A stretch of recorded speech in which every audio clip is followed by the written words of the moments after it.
দায়িত্ব গ্রহণের পর থেকে দেশ ও দেশের বাইরে নানামুখী চাপে রয়েছে প্রধান উপদেষ্টা ডক্টর মোহাম্মদ ইউনূসের নেতৃত্বাধীন অন্তর্বর্তী সরকার। ডক্টর ইউনূসকে হুমকি দিলেন সোশ্যাল অ্যাক্টিভিস্ট ও লেখক পিনাকি ভট্টাচার্য। তবে হঠাৎ কি কারণে খেপলেন তিনি? আমি এটা বলতাম না, কিন্তু আমি এটা বলতে বাধ্য হইতেছি। আপনি বলছেন যে এখন থেকে আপনার কথা শুনতে হবে। না স্যার, আপনাকে বরং আমাদের কথা শুনতে হবে। আপনারা তো জানেন যে আমি প্রফেসর ইউনূস যেদিন শপথ নিলেন সেদিনই বলছি যে দেশে ইফেক্টিভ বিরোধী দল নাই, তাই আমি বিরোধী দলের ভূমিকা পালন করবো। মনে আছে না?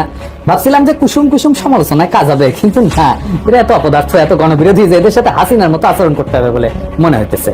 আমি বারবার বলতে এইমাত্র পাওয়া গরম খবর, ডক্টর ইউনূসকে হুমকি দিলেন পিনাকি ভট্টাচার্য। ইউনূসের উপর কঠিনভাবে ক্ষেপে গেলেন পিনাকি। এবার প্রফেসর ডক্টর মোহাম্মদ ইউনূসের ভুল ধরিয়ে দিয়ে তাকে গদি ছাড়া করার হুমকি দিলেন পিনাকি ভট্টাচার্য। বাংলাদেশে অন্তর্বর্তী সরকারের উপদেষ্টাদের কই ভুল হচ্ছে তার ব্যাখ্যা দিলেন পিনাকি। গতকাল পিনাকি তার ইউটিউব চ্যানেলে এ সংক্রান্ত একটি ভিডিও আপলোড করেছেন। সেখানে তিনি ডক্টর মোহাম্মদ ইউনূসকে হুমকি দিয়ে কঠিন সব বার্তা দিয়েছেন। হঠাৎ কি কারণে ডক্টর ইউনূসের উপর ক্ষেপে গেলেন পিনাকি ভট্টাচার্য? কেনই বা ইউনূস সরকারের উপদেষ্টাদের হুমকি দিলেন পিনাকি? বেরিয়ে এলো চাঞ্চল্যকর তথ্য।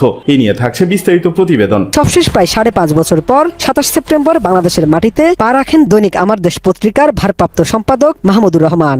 দেশে ফেরার 2 দিন পর অর্থাৎ 29 সেপ্টেম্বর মাহমুদুর রহমান আদালতে আত্মসমর্পণ করে জামিন চান। পরে আদালত জামিন নামঞ্জুর করে তাকে কারাগারে পাঠায়। ঢাকার চিফ মেট্রোপলিটন ম্যাজিস্ট্রেট আদালতের additional chief metropolitan magistrate Mahbubul Haque এই আদেশ দেন। মূলত এই ঘটনার পরই প্রধান উপদেষ্টা ডক্টর মোহাম্মদ ইউনূসের উপর ক্ষোভ ঝাড়েন পিনাকি ভট্টাচার্য। দেন হুমকিও। পাশাপাশি মাহমুদুর রহমানকে মুক্তি দিতে অন্তর্বর্তী সরকারকে সময় বেঁধে দিয়েছেন আলটিমেটাম। 30 সেপ্টেম্বর বিকেলে সামাজিক যোগাযোগ মাধ্যম ফেসবুকে দেয়া ওই পোস্টে পিনাকি ভট্টাচার্য জানান, মাহমুদুর রহমানকে যদি মুক্তি না দেয়া হয় তাহলে ডক্টর ইউনূসকে গণশত্রু বানিয়ে দেয়া হবে। এমনকি সরকারকে দুঃখ প্রকাশ করারও সময় দেবেন না বলে হুঁশিয়ারি দিয়েছেন তিনি। এর আগে